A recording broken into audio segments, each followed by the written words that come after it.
Sabi nga, mga kapatid, nais namin malaman ninyo ang pinakadakilang kagandahan loob ng Diyos sa mga iglesia sa Macedonia. Dumanas sila ng matinding kahirapan at ito isang mahigpit na pagsubok sa kanila, ngunit sa kabila ng kanilang paghihikahos, masayang-masaya pa rin at bukas ang palad sa pagbibigay. Sila'y kusang loob na nagbigay kahit hindi abot sa kanilang kaya, kundi higit pa. Alam ko ito sapagkat mahigpit nilang ipinakiusap sa amin na sila'y bigyan ng pagkakataon makatulong sa mga kapatid na nangangailangan at higit pa sa inaasahan namin, ibinibigay nila ang kanilang sarili una sa Panginoon at pagkatapos ay sa amin ayon sa kalooban ng Diyos. Sumaliwanag po ng salita ng Panginoon sa 2 Corinthians ang mga Macedonian, no, na mapagbigay na sa kabila ng lahat na kahit hirap sila, no, dumaan sa matinding pagsubok, pero sila po ay nagnanais pa rin na magbigay, no? Talagang kusang loob na nagbigay sila. Dahil sabi nga, ang pagbibigay ay isang pribilehiyo lalo na sa ating lahat. Amen po ba? So maliwanag po ang Macedonia's giver. Lahat ng mga Kristiyano kung paano magbigay ang mga Kristiyano, hindi lang sa kung mayroon, pero nagbigay pa ng buhay at ang Diyos na ang magbabalik nito sa ating lahat. Kaya salamat at tayo po ay magbigay na po.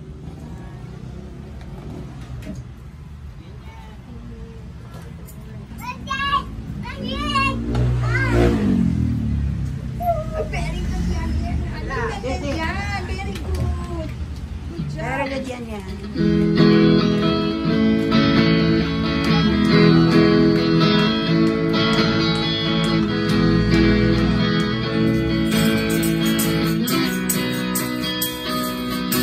Di lang nangamba sa kawalan at malabo lagi lahat. Di makatakot sa palagi pagkadaririyan sa palagi.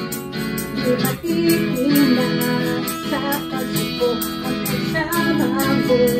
Di makatubos, di matitinang sa pagkawi pagkat ikaw ay mabuti. Pagkat ikaw ay mabuti.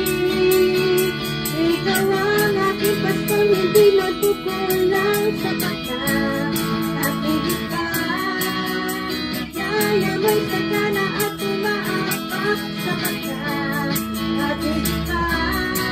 Sa pagkat sa lahat ng pangailangan, sa lahat ng inaasahan, wala nang mahilig pa pagkat ika'y sapat na, ika'y sapat na aking iba.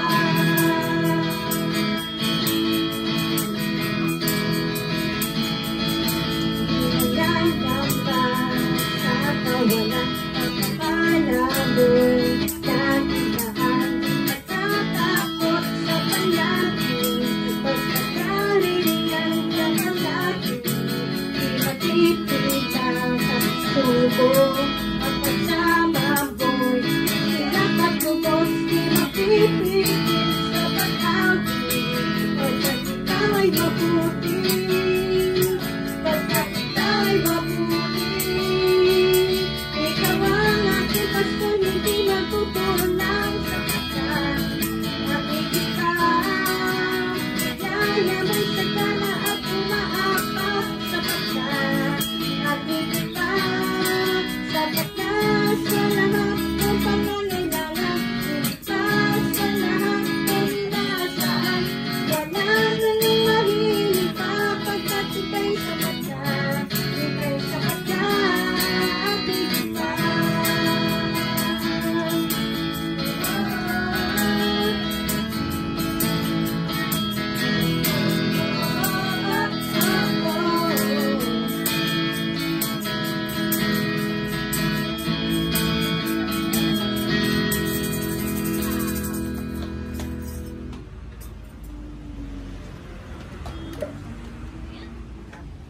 Purihin po ating Panginoon, tayo salamat sa ating Panginoon. Maraming salamat po Panginoon sa mga bandal mong mensahe, Panginoon, na dapat kami ay sumunod sa iyo sa mga tamang landas, Panginoon, at maglingkod habang kami ay malakas pa, Panginoon. Kaya mga kapatid, ating ito ng ating mga kamay sa ating mga tithes and offering. Panginoon, ang iyo pong pagkapaspasan sa mga tithes and offering na ito, Panginoon, para maging siksik, liglig at apaw pa, Panginoon. Ang lahat ng mga ito, Panginoon, ay gagamitin sa mabuti ayon sa nais mo, Panginoon. Maraming salamat po sa mga nagbigay. Panginoon, lalo po silang pagpapalayan, Panginoon. At kami po, Panginoon, nagpapasalamat sa kabutihan mo, Panginoon, na narapat lang ang kabutihan mo, Lord, ay pasasalamatan. Ikaw lang po ang aming tataas at sasampay, Panginoon. Kaya lahat ng nagmamahal sa ating Panginoon ay magsabi ng Amen. Oh, amen. So maraming salamat sa ating Panginoon Diyos. So announcement po. So ating po mga gawain. So take note sa ating mga gawain. So meron tayong every morning devotion. So from 4 o'clock a.m. till 4:30 every Tuesday, Thursday, and Saturday po yan. Then every Wednesday night 8 p.m. hanggang 9 p.m. po ang ating po midweek service. So doon din po, ito po isa service po ito. So mini Sunday worship celebration po ito. So it's also a celebration kung saan po pwede tayong magpasalamat at magpuri sa Panginoon Diyos at makapakinig ng kanyang salita. So every Wednesday po yan from 8 p.m. till 9. And every Friday po naman, so sa mga may prayer request, so pwede kayo mag-message po dyan sa ating pong Facebook, sa ating pong mga messenger ng JCF Churches natin. At lahat po yan idudulog natin sa Panginoon Diyos every Friday naman po siya. So from 8 p.m. till 9 p.m. po. So ating Friday prayer meeting naman po. Then every Sunday ang ating pong schedule, 8:30 ng umaga. Start po tayo ng ating Sunday school hanggang 9. Then 9 a.m. till 11 po ang ating Sunday worship celebration proper. So yun po yung ating pong mga schedule po ng ating pong JCF Christian Church Quezon City. So tayo na po tumayo at tayo po yung awit muna sa Panginoon Diyos.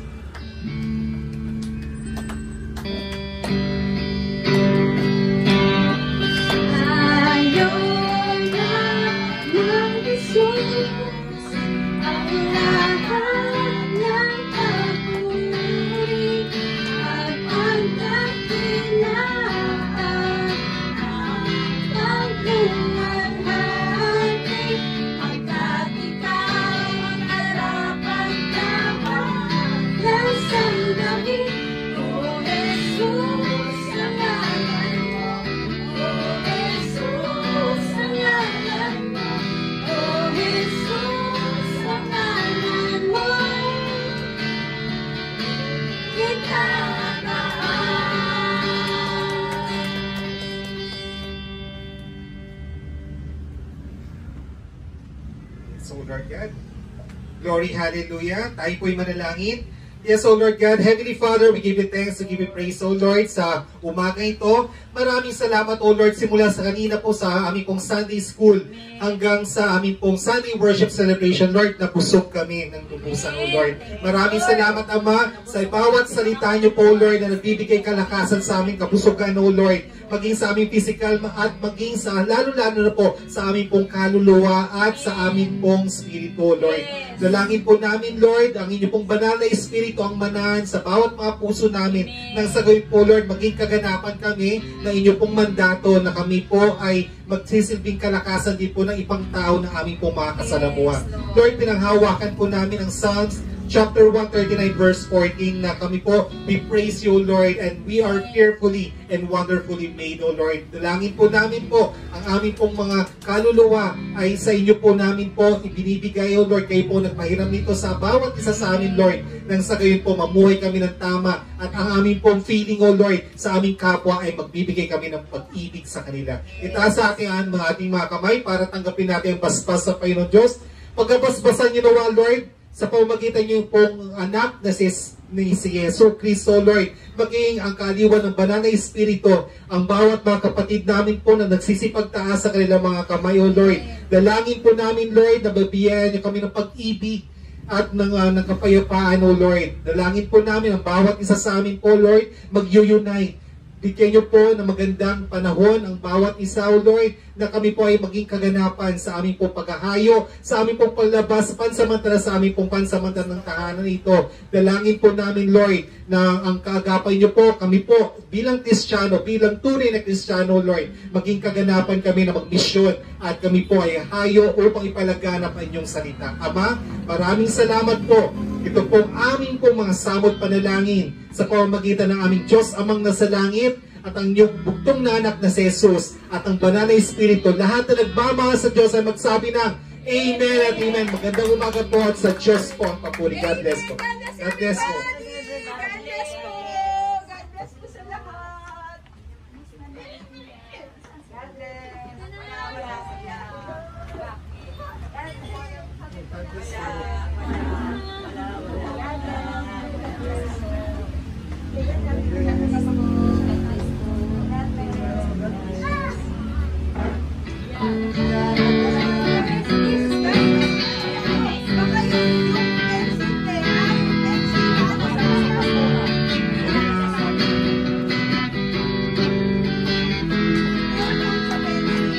Makapangyarihan, haring kataas-taasan sa aking puso.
magulat, ipahanap